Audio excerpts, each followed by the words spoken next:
Lahore Kent نشاط colony میں امام بارگاہ باب العلم مجلس عزا کا انعقاد کیا گیا۔ مولانا مصطفیٰ مہدی مصائب اہل بیت بیان کر رہے ہیں۔ جس سے میرے حسین کے بچوں کو پیاسا رکھا ہو، عباس اس سے کیسے انتظام؟ ایک مرتبہ نہیں کہا، میرا دل کہتا ہے آج عباس کی زندگی کا مقصد بدل گیا ہوگا، آج مقصد یہ رہ گیا ہوگا کسی طرح سے تھوڑا سا پانی لے آؤ، حسین کے بچے پیاسے۔ اجرکم اللہ، حسین کے بچے پیاسے۔ ایک مرتبہ نیزہ اٹھایا، مشق کاندھے میں ڈالا، فرات کی طرف چلنا شروع کیا۔ کسی میں جرأت نہیں تھی عباس کے مقابلے پہ آئے، جانتا تھا مارا جائے گا۔ ایک مرتبہ قبضہ کیا فرات پر، مشق بھرا۔ میرا دل کہتا ہے تیزی تیزی سے جا رہے ہوں گے، سوچتے ہوں گے کسی طرح پانی خیموں میں چلا جائے، حسین کے بچے پیاسے۔ اجرکم اللہ، کوئی مقابلے میں نہیں آ سکتا۔ ایک مرتبہ دھوکے سے چھپ کے وار کیا، ایک بازو شہید ہوا۔ عباس نے بائیں بازو میں کندھے میں مشق لٹکائی، ہاتھ میں نیزہ، بڑھتے چلے جا رہے ہوں گے۔ ظالم نے چھپ سے دوسرا وار کیا، میرے مولا نے مشق کو دانتوں سے دبوچا، خیمے کی جانب بڑھ رہے ہیں، بڑھتے چلے جا رہے ہیں۔ حرملا نے کہا مختار سے، میں کربلا میں 3 تیر ایسے لے کے گیا تھا جو زہر میں بجھائے ہوئے تھے۔ کہا کیا دیا تو نے اس کا؟ کہا ایک علی اصغر کے گلے میں مارا، ایک حسین کے سینے میں مارا، ایک عباس کی آنکھ یا سینے میں لگا یا آنکھ میں لگا۔ اسے عباس بڑھتے چلے جا رہے ہوں گے۔ ایک مرتبہ تیر کا مشق میں لگنا تھا، مولا نے مقتل کا رخ کر لیا۔ اجرکم اللہ، گھوڑوں میں سنبھل نہیں پا رہے۔ ایک عالم دین سے کسی نے آ کے کہا مجھے بھیجا گیا ہے تاکہ آپ کو بتاؤ۔ حضرت عباس کہہ رہے تھے میرے مسائب کیوں نہیں پڑھتے؟ کہا میں تو عباس کے مسائب پڑھتا ہوں۔ کہا کیوں نہیں لوگوں کو بتاتے؟ میں گھوڑے سے زمین پر آیا، بازو نہ تھے۔ اجرکم اللہ، منہ کے بل زمین پہ گرے۔ بعض علماء نے کہا آنکھ میں تیر تھا نا، ہماری آنکھ میں دل کا گر جائے کیسے نکالتے ہیں؟ ہاتھوں سے، وہ جس کے پاس ڈالے۔ ایک مرتبہ تیر کو زانوں میں پھنسایا، کھینچنا چاہتے ہیں، ظالم نے گرز مارا، سر شگافتہ ہو گیا۔ گھوڑے سے گرتے گرتے آواز کی تھی اے بھائی، بھائی کی خبر لو۔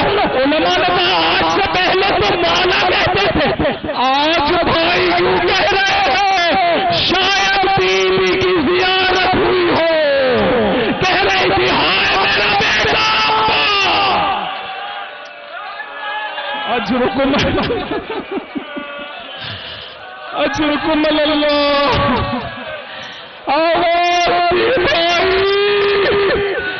بھائی کی خبر لو۔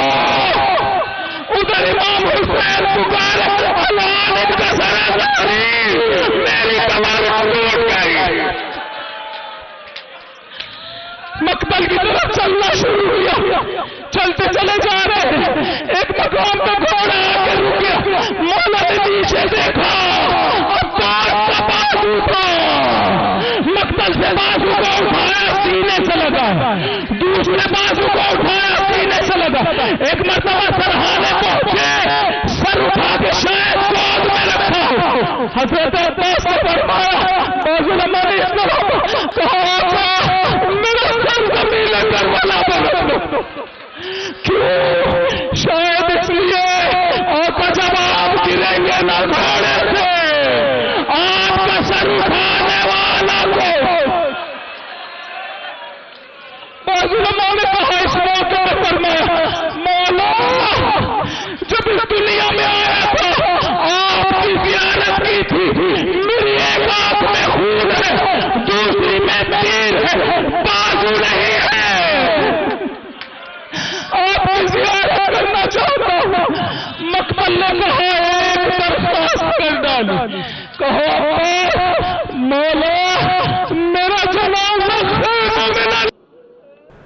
مین بولیوارڈ ڈیفنس امام بارگاہ کاشانہ پنجتن پاک میں مجلس عزا کا انعقاد کیا گیا ہے۔ علامہ سید علی عابد مصائب اہل بیت بیان کر رہے ہیں۔ کرنے والا کوئی نہیں، رونے والے ایک مرتبہ مرتجز کی رکابوں میں کسی بی بی کا ہاتھ آیا، کہا بی بی تو کون ہے؟ کہا میں تیری بہن نہیں، میں تیری کنیز ہوں، میں عباس کی بہن رقیہ ہوں۔ چیخیں مار کے رو 10 دن ہوتے اس لیے کہ زہرا کے لال کو رویا جائے۔ مجھے کھڑے ہو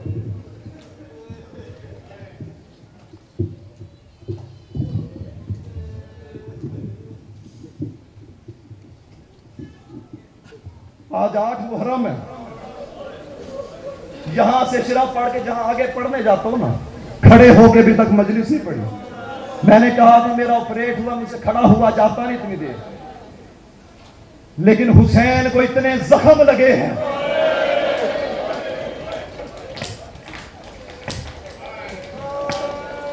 چیخے مار کے رویا کرو۔ علماء واعظین سے سنتے آئے ہو نا، شام سے 2 بیویاں آتی ہیں، ایک علی کی بیٹی، ایک حسین کی سکینہ۔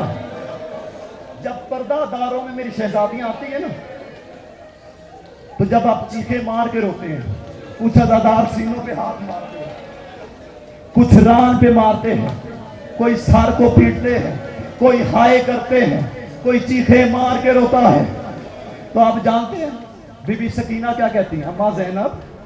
شہر میں 8 محرم الحرام کی مناسبت سے مجالس کا انعقاد کیا گیا اور جلوس نکالے گئے۔ امام بارگاہ گلستان زہرا ایبٹ روڈ اور امام بارگاہ بلاک سیدہ اسلام پورہ سے شبیہ ذوالجناح کے جلوس نکالے گئے۔ عزاداروں نے شہدائے کربلا کا غم تازہ کیا۔ امام بارگاہ گلستان زہرا ایبٹ روڈ پر مجلس عزا کا انعقاد کیا گیا۔ علامہ سخاوت علی نے شہدائے کربلا کے فضائل و مصائب بیان کیے۔ ایک دفعہ مولا نے حملہ کیا، فوجیں دوڑی اور ایک دفعہ فرات کے قریب آئے، بن بازوؤں کے لاشا دیکھا اور مخاطب ہوئے، کہنے لگے عباس میں نے تیری جنگ دیکھی تھی، تو اپنے بوڑھے بھائی کی جنگ دے۔ مجلس کے بعد شبیہ ذوالجناح کا جلوس برآمد ہوا۔ عزاداروں نے غم حسین میں گریہ زری اور ماتمداری کی۔ ادھر امام بارگاہ بلاک سیدہ اسلام پورہ میں مجلس عزا ہوئی۔ علامہ اسد جوہری نے مجلس پڑھی۔ حسین نے کٹی ہوئی رکابوں کے ساتھ قاسم کو اٹھا کر گھوڑے پر بٹھایا اور ایک مایوسی کی نگاہ ڈالی اور کہا جاؤ قاسم، خدا حافظ، تمہیں خدا کے حوالے کیا۔ مجلس کے بعد شبیہ ذوالجناح کا جلوس برآمد ہوا۔ جلوس عالمگیر روڈ اسلام پورہ سے ہوتا ہوا سراج بلڈنگ، عمر روڈ، حیدر روڈ، نیلی بار چوک، مین اسلام پورہ بازار اور نوری بلڈنگ سے ہوتا ہوا رات 9 بجے واپس امام بارگاہ۔ موری گیٹ امام بارگاہ دربار حسین سے 8 محرم کا مرکزی جلوس نکالا گیا۔ جلوس اپنے روایتی راستوں سے ہوتا ہوا پرانی انارکلی بیت الرضا پہنچ کر اختتام پذیر ہوا۔ عزاداروں نے ماتمداری اور نوحہ خوانی کی۔ ڈی سی لاہور اور سی سی پی او نے جلوس کے روٹ پر انتظامات کا جائزہ لیا۔ موری گیٹ امام بارگاہ دربار حسین سے صبح 10 بجے شبیہ ذوالجناح کا جلوس برآمد ہوا۔ جلوس کوچہ الہی بخش، بخاری چوک، لوہاری گیٹ اور سرکولر روڈ سے ہوتا ہوا انارکلی داخل ہوا۔ عزاداروں نے شہدائے کربلا کے غم میں ماتمداری اور نوحہ خوانی کی۔ جلوس کے راستوں پر دودھ، شربت کی سبیلیں اور لنگر کا اہتمام کیا گیا تھا۔ ڈی سی لاہور مدثر ریاض ملک نے جلوس کے روٹ کا دورہ کیا اور انتظامات پر اطمینان کا اظہار کیا۔ آج کے دن کو 87 کے قریب ٹوٹل جلوس ہے اور 425 کے مجالس ہیں، تو الیبوریٹ ارینجمنٹس ہیں سیکورٹی کے بھی اور تمام باقی جو فیسیلیٹیٹ ہم کرتے ہیں گورنمنٹ کی طرف سے ہمیشہ۔ اس جلوس پہ بھی تمام ارینجمنٹس مکمل ہیں، پولیس موجود ہے، رینجرز موجود ہے، آرمی ہمارے پاس بیک اپ پہ موجود ہے۔ سی سی ٹی وی کیمرہ 650 ہم نے لگائے ہوئے ہیں، کنٹرول روم اسٹیبلش ہوا ہوا ہے۔ سی سی پی او لاہور غلام محمود ڈوگر نے بھی سیکیورٹی انتظامات کا جائزہ لیا۔ ان کا کہنا تھا کہ شہریوں کے تعاون سے فول پروف سیکیورٹی یقینی بنائیں گے۔ گلدستہ ہے، اسی کو ہم گلدستہ کہتے ہیں کہ تمام مختلف رنگوں کے اور مختلف طرح کے پھول اکٹھے ایک گلدستے کی شکل میں جو ہے وہ آپ نے دیکھ لی ہیں، اور یہی وہ خوبصورتی ہے ہمارے ملک کی کہ پاکستان کے اندر مختلف مسالک ہیں بھی اور نہیں بھی، ہم سب مسلمان ہیں، اور یہی ایک ایگزیبیشن ہے، یہ اس چیز کی نمائش ہے کہ ہم مسلمان ہیں اور ہم ایک ہیں۔ جلوس اپنے مقررہ راستوں سے ہوتا ہوا پام سٹریٹ پرانی انارکلی بیت الرضا پہنچ کر اختتام پذیر ہوا۔ کیمرہ مین سجاد احمد کے ہمراہ زین مدنی حسینی، سٹی 42۔ کربلا میں امام عالی مقام کی سواری مرتجز نے وفاداری کی لازوال مثال قائم کی۔ مرتجز کی علامتی شبیہ کو ذوالجناح کہتے ہیں۔ محرم کے جلوسوں میں شبیہ ذوالجناح کو تیار کر کے کربلا کی منظر کشی کی جاتی ہے۔ مجالس میں جب جب امام حسین علیہ السلام کی شہادت کے احوال بیان کیے جاتے ہیں تو ساتھ ہی آپ کی باوفا سواری کا تذکرہ بھی کیا جاتا ہے۔ امام حسین علیہ السلام کے گھوڑے مرتجز کی علامتی شبیہ کو ذوالجناح کیوں کہتے ہیں اور ذوالجناح کی پرورش کیسے کی جاتی ہے، آئیے آپ کو بتاتے ہیں۔ کربلا میں امام علی مقام جس گھوڑے پر سوار تھے اس کا نام مرتجز تھا۔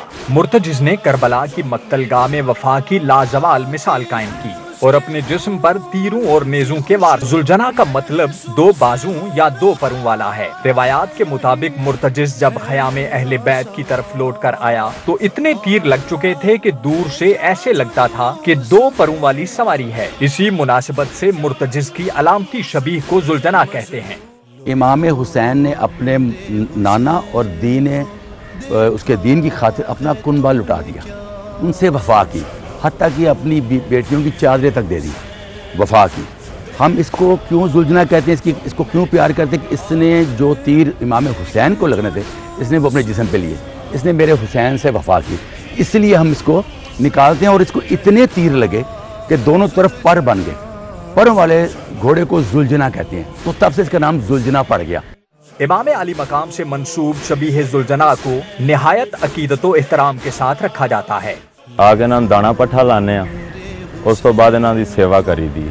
اے محمد حسین دی سواری اسی ان دی عبادت سمجھ کے سیوا کرنا۔ علاقہ نواب صاحب میں بیرون ملک سے درآمد کی گئی 5 شبیہ ذوالجناح موجود ہیں۔ خوبصورت قد و قامت اور اعلیٰ نسل کے یہ ذوالجناح بچپن سے ہی امام حسین علیہ السلام سے منسوب کر دیے گئے۔ خاص بات یہ ہے کہ اس کے نانا داد کا اسی پرچرون میں سے ہیں جو وہ نسل وہاں سے آ رہی تھی، تو اسی لیے ہم نے اس کو لیا کہ یہ نسل جو ہے یہ بہت دلیر ہے اور کسی بھی رش میں جانے آنے سے یہ ڈرتے نہیں ہیں۔ محرم کے جلوسوں میں کربلا کی منظر کشی کی جاتی ہے اور شبیہ ذوالجناح کو تیر باندھ کر بالکل ویسے ہی تیار کیا جاتا ہے جیسے امام علی مقام کا مرتجز تیروں سے زخمی ہو کر خیام حسینی میں پہنچا تھا۔ مجالس اعزا میں جہاں شہدائے کربلا کی لازوال قربانیوں کا ذکر کیا جاتا ہے، وہیں امام علی مقام کے ذوالجناح کی علامتی شبیہ بنا کر اس یاد کو تازہ کیا جاتا ہے۔ کیمرہ مین انجم شہزاد کے ساتھ رضوان نقوی، سٹی 4۔ محرم الحرام کی مناسبت سے نذر و نیاز تقسیم کی جاتی ہے۔ مجالس اور جلوسوں کے لیے خاص اہتمام کیا جاتا ہے۔ پکوان سینٹرز پر حلیم، بریانی اور قورمہ سب سے زیادہ تیار کیا جاتا ہے۔ عشرہ محرم میں نذر و نیاز تقسیم کی جاتی ہے۔ اہل تشیع ہی نہیں، اہل سنت بھی نیاز تقسیم کرنے میں بڑھ چڑھ کر حصہ لیتے ہیں۔ گھر گھر انواع و اقسام کے کھانے تیار کیے جاتے ہیں، جبکہ پکوان سینٹرز پر بھی رش بڑھ جاتا ہے۔ حلیم کی نیاز کا اہتمام سب سے زیادہ کیا جاتا ہے، جبکہ بریانی، قورمہ اور دیگر کھانے بھی بنائے جاتے ہیں۔ عقیدت مند بہتر سے بہتر نیاز دینے کی کوشش کرتے ہیں۔ ہم ہر سال بڑے تذکر و احتشام کے ساتھ، ادب و احترام کے ساتھ یہاں نیاز کرواتے ہیں۔ آج بھی میں یہاں پر آیا ہوں، ان کی حلیم کی دیگیں تیار کروا رہے ہیں جو شہید الشہداء کی یاد میں تقسیم کی جائیں گی۔ شہید الشہداء کی یاد میں آج الحمدللہ لنگر خوانی کر رہے ہیں، نیاز درود کراتے ہیں الحمدللہ ہر سال، اور دیگوں کا اہتمام کیا جاتا ہے۔ جو ڈیمانڈ ہے وہ حلیم کی ہے اور زردہ اور بریانی اور قورمہ والا، ان کی ڈیمانڈ زیادہ تر جو ہے وہ حلیم کی ہے، کھچڑا جسے کہتے ہیں۔ کل جو 9-10 محرم کو زیادہ دیکھ چلے گی وہ حلیم کی چلے گی، تو ماشاءاللہ یہاں کے لوگ بھی بہت پیار محبت والے اور سب اسلامی بھائی ہیں۔ نذر و نیاز تقسیم کرنے کی روایت دہائیوں پرانی ہے۔ عقیدت مندوں کے مطابق لنگر حسینی کا سلسلہ تا قیامت جاری رہے گا۔ محرم الحرام کے دوران شہدائے کربلا کی یاد میں نذر و نیاز انتہائی عقیدت و احترام سے تیار کی جاتی ہے۔